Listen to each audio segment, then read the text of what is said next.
Welcome to The Explainer. If you're a small business owner, you know that feeling, right? The one where you feel like you're the only one who can keep all the plates spinning. But what if there was a way to build a business that pretty much runs itself, so you can finally focus on what really matters?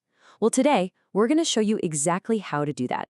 Have you ever said this to yourself? I mean, come on, be honest. It's the classic mantra for so many founders. It feels like a sign of dedication. After all, you built this thing from scratch, so of course you're the best person to handle all the little details. It seems faster, easier, but is it really? I'm going to give you the hard truth right now.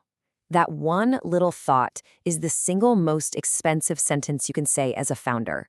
It's like a hidden anchor holding your business back, putting an invisible ceiling on your growth. And trust me, it's a one-way ticket to burnout. It's time to break that cycle. So let's get to the heart of it. This is what we call the founder bottleneck. It's a trap, and almost every entrepreneur falls into it at some point. But here's the thing you have to understand. This does not mean you're a bad leader. It just means your business is outgrowing the way you've been running it. Basically, you've accidentally turned yourself into the central hub for the entire company. Every single decision, every question, every approval has to pass through you. And the very thing that made you successful, being hands-on, is now the biggest thing slowing you down. And just look at this cycle. It's a loop that feeds itself. Your team isn't just sitting around because they're lazy, they're literally following the system you created. Every time you jump in to fix something, you're just teaching them that they have to wait for you to make a move. And right here, this is the big aha moment. The fix isn't just to let go. That's like telling someone to go swim without ever teaching them how. The real issue is that there's no operational foundation. So this isn't about changing your personality. It's about changing how your business actually works. Okay, so how do we build that new foundation? It all starts with our very first pillar, building realistic systems. Now, I know what you're thinking. Oh no, SOPs, standard operating procedures. It sounds boring, right? But hang on, because we're not talking about some dusty binder full of rules that nobody ever reads. This slide just lays it out perfectly. On the left, you've got the old school corporate way, trying to document every little thing. For a small team, that's just a complete waste of time. The key is the realistic approach on the right. Be lean, be targeted, and create simple guides for the things that are most important and probably causing you the most headaches.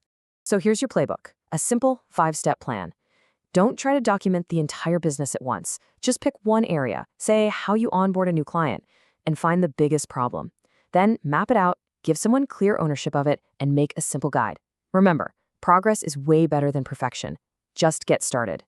Okay, but creating the system is really only half of it. The real question is, who's going to own it? And that leads us straight into our second and, honestly, maybe the most important pillar. This is where we go beyond just handing off tasks. This is about real empowerment. It's not about getting things off your to-do list. It's about giving your team ownership over the results. Now, this is a huge mental shift. You stop being the micromanager who assigns every little task. Instead, you empower your team to own entire outcomes. It's the difference between saying, hey, can you send this email, and saying, you are in charge of our entire client onboarding experience. Make it amazing.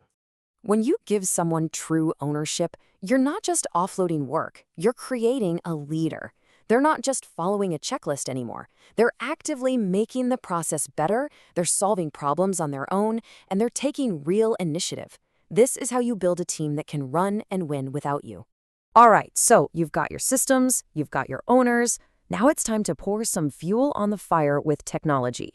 This is how we amplify everything, automate the boring stuff, and let your team focus on being brilliant. First up, let's talk about customer communication.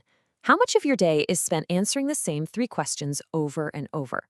With today's messaging tools, you can automate almost all of it. Just imagine a world where welcome messages, order updates, and follow-ups just happen on their own, 24/7.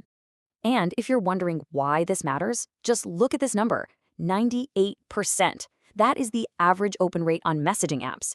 Compare that to your email inbox. It's a no-brainer. You're meeting your customers where they already are, and they're actually seeing your messages. And the automation doesn't stop there. Think about all the writing your business has to do. With AI tools, you can whip up high-quality copy for your website, your ads, your social media in literally a fraction of the time. This isn't about replacing people. It's about giving your team a creative co-pilot. So this all sounds pretty good in theory, but what does it actually look like when you put it all together? Let me tell you a quick story about a founder of a beauty brand. She was completely trapped in that classic bottleneck, totally on the edge of burnout.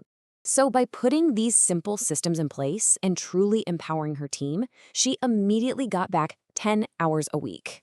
10 hours. Every single week. That's a whole extra day she could spend on her family, her health, or, the future of her business. And what did she do with all that new free time? She focused on the big picture stuff that only a founder can do. Building partnerships, finding new markets, and the result? Her revenue jumped by 30% in 1 year. Same team, same products, just a smarter way of working.